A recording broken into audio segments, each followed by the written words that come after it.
Turning now to our top story, New Zealand Prime Minister Jacinda Ardern is expected to announce the start date of a trans-Tasman bubble today, which could see the travel corridor between the two countries open as early as this Friday.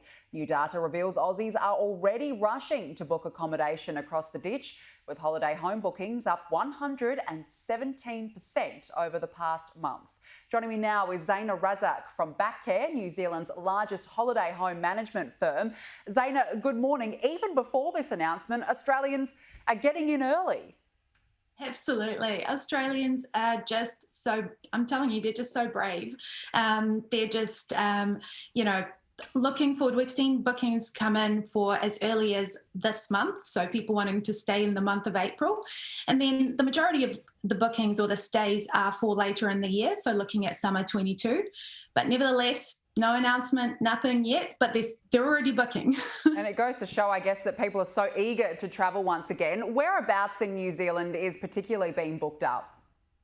So it's been really interesting.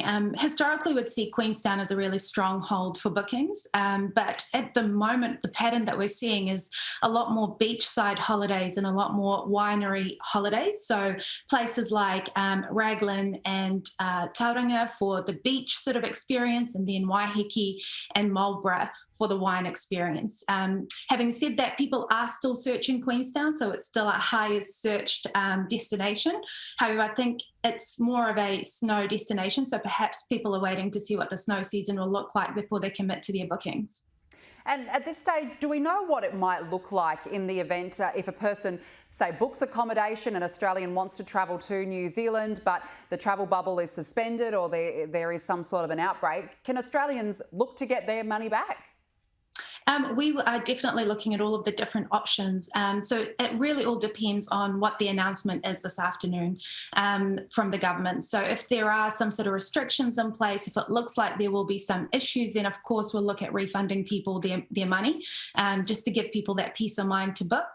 At the moment, what we're doing in New Zealand is more of a credit policy, but obviously it is different because you're committing to coming to another country when you're coming from Australia. So it's a different circumstance that we'll be looking at with the team this afternoon.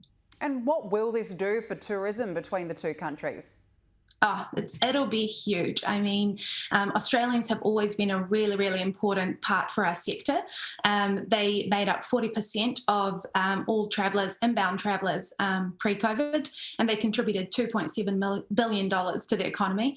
The predictions from Tourism New Zealand in a report that they released last month was that with Australians, with this travel bubble opening up, there would be an injection of $1 billion plus into the economy, which is really, really, welcome and sought after by so many businesses and the economy itself.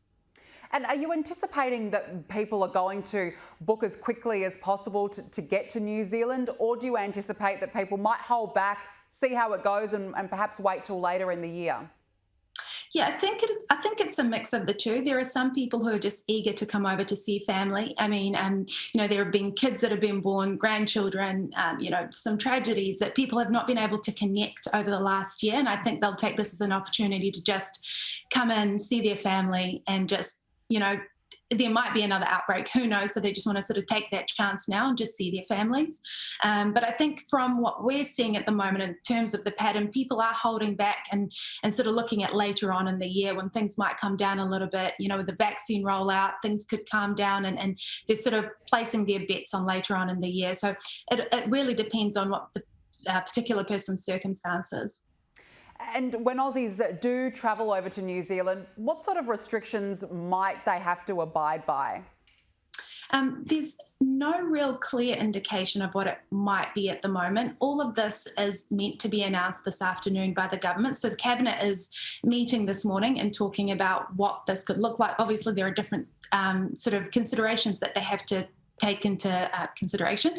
And so it all depends really, and we are holding our breath and wanting to find out this afternoon what it will look like. But at this moment, there's no indication of what that might look like.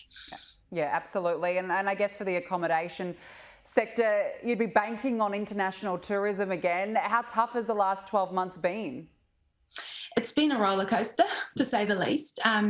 Fortunately, and I can't speak for the entire industry, but Bachcare, we have seen a really steady and healthy booking sort of a pattern throughout the year, except for the first sort of 2 months where there was a hard lockdown in New Zealand. But apart from that, New Zealanders are eager to travel. We've seen a really, really good uptake from the domestic travel sector, so that's been great for us. And it's really interesting to see people's sort of booking behaviour. So previously they would have stayed in a hotel. Now they're looking at staying at batches or holiday homes, so that they feel that it's freer. They feel like they've got more space to move. It's their own space. They're not having to share space with others, and sort of reducing the risk of getting infected with anything, really. Well, we look forward to that announcement. Zaina Razzaq, thank you for joining me this morning. Thank you so much, Danica.